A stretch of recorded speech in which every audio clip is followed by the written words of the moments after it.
25 साल की गिरावट बताना चाहता हूँ।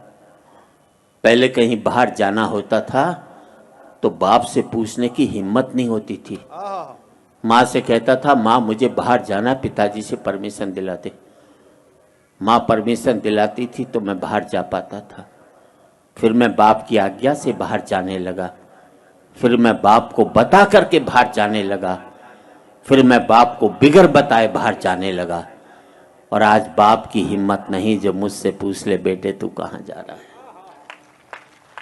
पहले मैं माँ बाप के साथ रहता था, माँ बाप मेरे साथ रहते। फिर हमने बना लिया एक मकान, एक एक कमरा अपने लिए, एक एक कमरा बच्चों के लिए, एक रीडिंग रूम, एक वो बाहर छोटा सा ड्राइंग रूम उन लोगों के लिए जो मेरे आगे हाथ जोड़ते थे, एक वो अंदर बड़ा सा ड्राइंग रूम उन लोगों के लिए जिनके आगे मैं हाथ जोड़ता हूँ। बहुत अच्छा जी, वाह वाह वाह।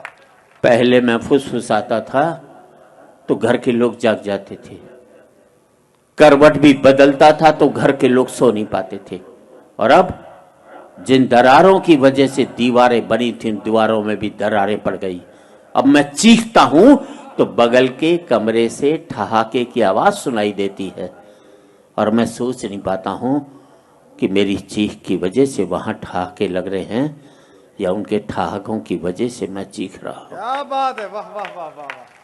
आदमी पहुंच गया चांद तक, बड़ी तरक्की की साहब। अनपढ़ थे तो सरदार पटेल को चुनते थे, पढ़े लिखे हो गए तो फूलन देवी को चुन करके भेजते। बहुत अच्छे, बहुत। आदमी पहुंच गया चांद तक, बड़ी तरक्की की साहब।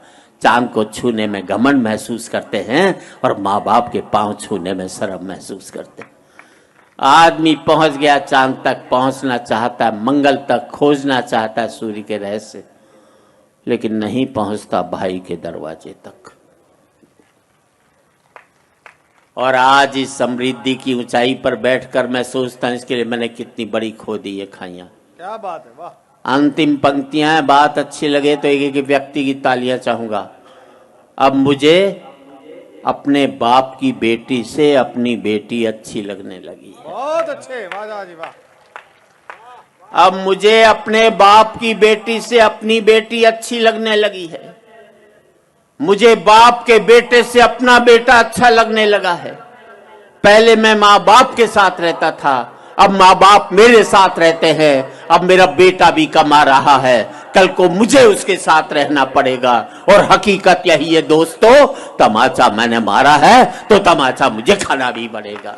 वाह वाह वाह वाह वाह वाह। आज इस पावन मंच से मैं इतना ही कहना चाहता हूँ युवा पीढ़ी से, जिंदगी भर माँ बाप के साथ रहना ताकि आपके बच्चे जिंदगी भर आपके साथ रह सकें। क्या बात है, क्या बात है। हो सकता है नौकरी और व्यापार की वजह से आप शारीरिक रूप से साथ न रह पाए, पर जिंदगी भर मानसिक रूप से माँ बाप के साथ रहोगे तो आपके बच्चे भी जिंदगी भर आपके साथ रहेंगे।